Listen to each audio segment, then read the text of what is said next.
And as you, of course, are aware, the film you're about to see was drafted in 1972. When I was looking into this, it immediately brought to mind this particular publicity shot, which is one of my... Okay, whereabouts have you come from today? I've come from Iceland. It's in the middle of the Fens, in the middle of nowhere. And have you come to a lot of horror festivals? Well, this is the first locally. I'm part of a group called the Folk Horror Revival, and we have various events sort of around the country.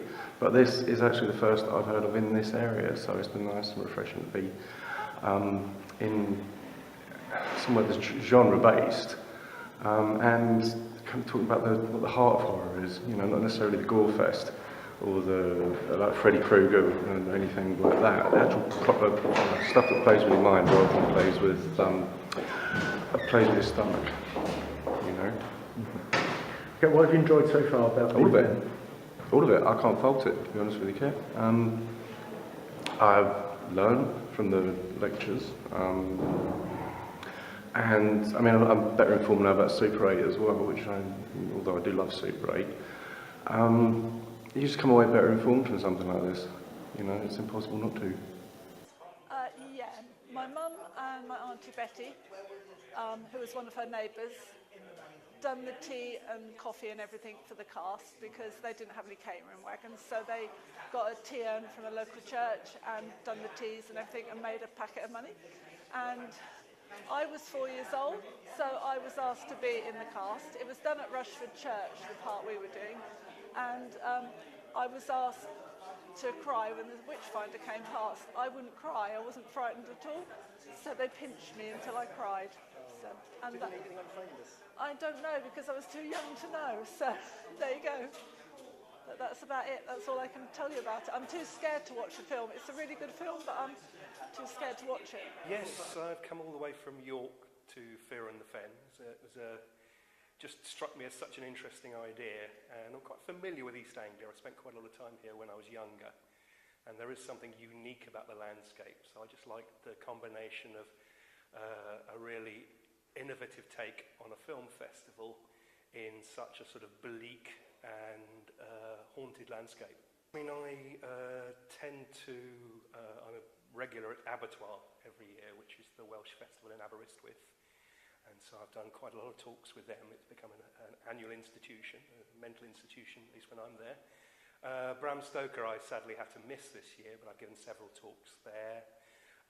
Also last year I organised something myself, which was a talk on Golden Age Gothic cinema, which we held in the Victorian Cemetery in York, in the Chapel of Rest.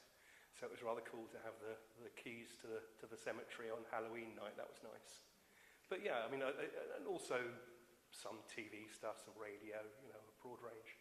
You see increased interest in this kind of thing, in this kind of event? There are definitely a lot more horror festivals now than there were 10 years ago. So I think you do need to come up with something different, something new in order to stand out from the pack. I think part of that is perhaps there is an increased interest in the genre, though horror is a hardy perennial.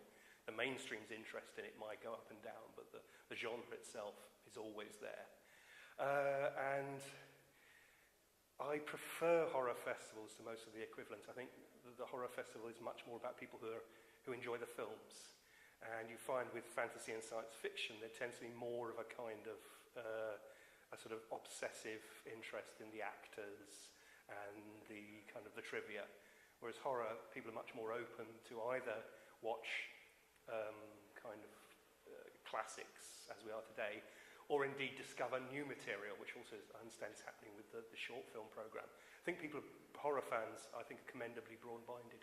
I think the idea of partnering films with talks and other events which kind of expand upon the film or contextualise it is a really good one. I think it offers something a little bit different to a lot of the festivals which just give you, you know, a programme of films, you know, the new zombie movie, the new, you know, ordeal movie, whatever it happens to be. So I think this idea of going for a niche effectively is a strong one, and I hope it continues. I hope, you know, this goes from strength to strength.